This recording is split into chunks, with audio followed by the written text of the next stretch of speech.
ایک چھوٹی سی بستی تھی، نام تھا نورآباد۔ بستی چھوٹی تھی لیکن ایمان اس میں گہرا تھا۔ وہی رہتا تھا ایک 17 سال کا لڑکا، رحیم۔ وقت کے ساتھ اس کے ماں باپ دنیا سے چلے گئے اور اب وہ اکیلا تھا۔ اس کی روزی روزگار صرف ایک چھوٹی سی چائے کی ٹپری تھی جہاں وہ دن بھر چائے بناتا، بسکٹ بیچتا اور کبھی کبھی لوگوں کی باتیں چپ چاپ سنتا رہتا۔ لوگ کہتے تھے رحیم میں کچھ الگ ہے، بہت شانت ہے، ہمیشہ مسکراتا رہتا ہے۔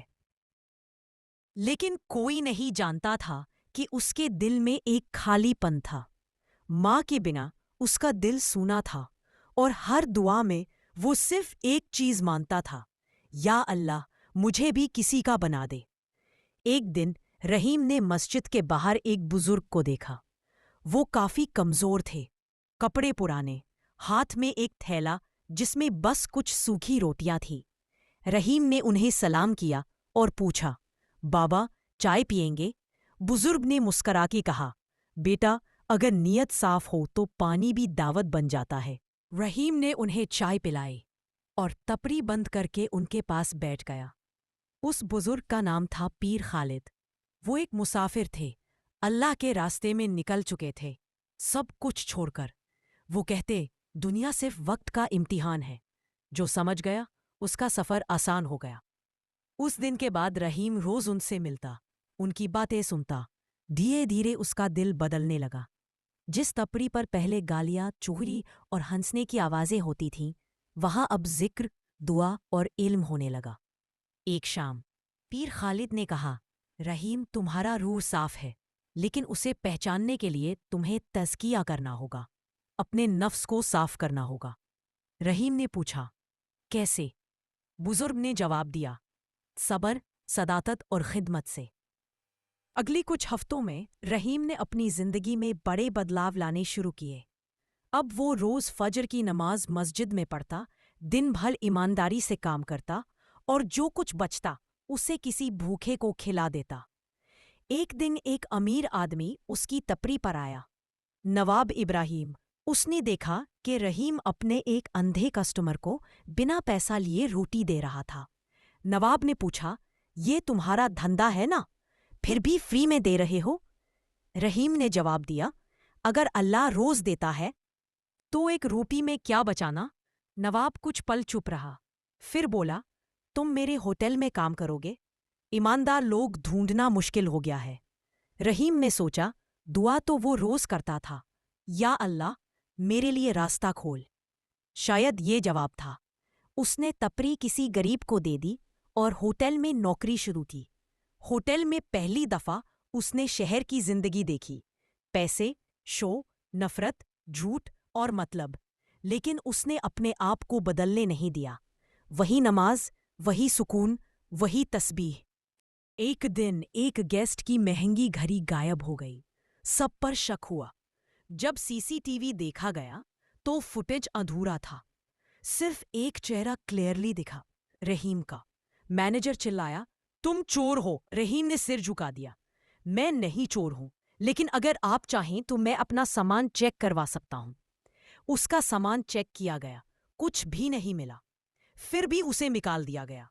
رات بھر رحیم نے صرف اتنا کہا، یا اللہ تو دیکھ رہا ہے، اگر میں جھوٹ بولوں تو مجھے ذلیل کرنا، اور اگر سچ بول رہا ہوں تو میرا انصاف کر۔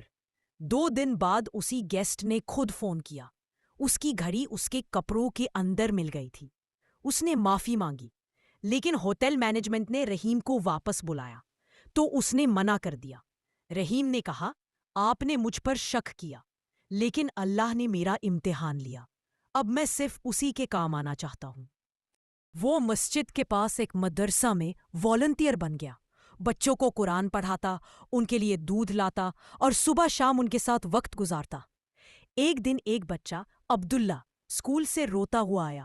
اس کے ابو کو جیل بھیج دیا گیا تھا جھوٹے الزام میں، ماں مزدوری کرتی تھی۔ رحیم نے اس سے گلے لگایا اور کہا، اللہ سب دیکھ رہا ہے، صبر کرو، حق کے لیے دعا کرو۔ اگلی جمعہ کی نماز کے بعد رحیم نے عبداللہ کے لیے مسجد میں اپیل کی۔ لوگوں نے مل کے اس کے گھر کے لیے ریشن جمع کیا۔ ایک لائر نے فری میں کیس لیا اور کچھ مہینے بعد عبداللہ کے ابو رہا ہو گئے۔ لوگ رحیم کو اللہ کا نیک بندہ کہنے لگے، لیکن رحیم نے کبھی اپنے دل میں غرور نہیں آنے دیا۔ ایک دن پیر خالد اس کے پاس آئے، اب کافی بڑھاپے میں تھے۔ انہوں نے کہا، رحیم، تم نے دنیا سے نہیں اپنے نفس سے جیت حاصل کی ہے۔ اب وقت ہے کہ تم کسی اور کو وہ دکھائیں جو تم نے سیکھا۔ رحیم نے پوچھا، کیسے؟ بزرگ نے کہا، تعلیم اور روحانیت کو جوڑو۔ دنیا میں علم کا راستہ بناؤ جہاں انسان صرف پڑھے نہیں سمجھے بھی۔ اور پھر شروع ہوا دارالصد، ایک چھوٹا سا اسلامک لرننگ سینٹر جہاں بچے نہ صرف قرآن پڑھتے بلکہ زندگی جینا بھی سیکھتے۔ صبر، سچائی، انسانیت۔ رحیم نے کوئی پیسہ نہیں لیا، لوگ خود مدد کرتے گئے۔ اس کی زندگی ایک مثال بن گئی۔ ایک رات جب رحیم تہجد پڑھ کے مسجد کے صحن میں بیٹھا تھا، اس نے رخسار پہ ایک ٹھنڈی ہوا محسوس کی۔ اوپر آسمان میں تارے تھے اور چاند ایک دم روشن۔ اس کے دل سے صرف ایک دعا نکلی، یا اللہ، تو نے مجھے سب کچھ دے دیا، اب اگر موت آئے بھی تو میں شکر کے ساتھ جاؤں گا۔ اسی رات پیر خالد نے انتقال کر گئے۔ رحیم نے ان کی قبر پر پہلی مٹی ڈالی۔ آنکھوں میں آنسو تھے لیکن دل میں سکون۔ زندگی چلتی رہی۔ رحیم اب 40 سال کا ہو چکا تھا۔ اس کا سینٹر پورے شہر میں مشہور تھا۔ میڈیا والے آتے، ویڈیوز بنتے، ایوارڈز ملتے، لیکن اس نے ایک بار بھی اپنا نام آگے نہیں آنے دیا۔